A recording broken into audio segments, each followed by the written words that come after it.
Okay na. Ito yung 4 panel natin, ano? Ay, ganyan natin. Ayan, 4 panel. Sara mo ngayon yung bintana natin. Ay. Ayun. Okay, sige, gusto ko na.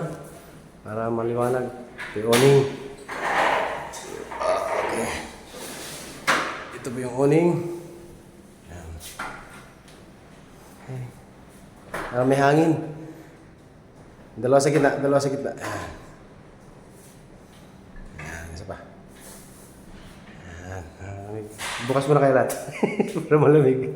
Pero may hangin kayo. Di ba kayo nainitan? Ay, naka-aircon ba? Ay, sorry, sara mo. Naka-aircon po ba, sir? Sorry. Naka-aircon pala. Ito na po yung cabinet. Ito po ilalim ng lababong sinabi ko po sa inyo sa una. Ito na po siya. Yung AC yung ginagawa ko na sinend. Napulot ko po kahapon. Ayan na po yan. Ayan. ACP po yan. Pini na slide lang. Struggle lang po yan. Smooth po siya. Okay. Tapos ito po yung sa pinto. Ayan, sa CR. Ayan po yung CR door. Okay. Sa susunod. Yung sa cabinet, nagapit mo na. Si Sir Gilbert mo ba na? Bumaba na si Sir? Ayan. Ayos na. Parang mas...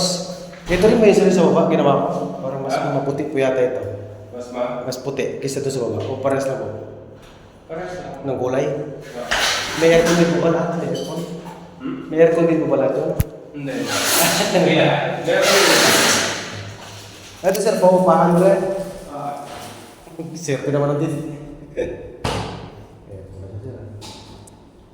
Ganda ng rehas ni sir. Sir, nakita ko itong rehas na design na ito sa Talavera.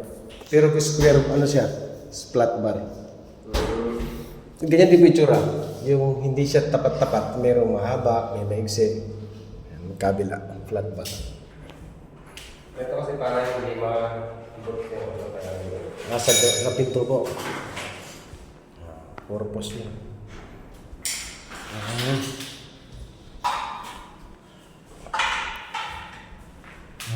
Ayos na ba rin?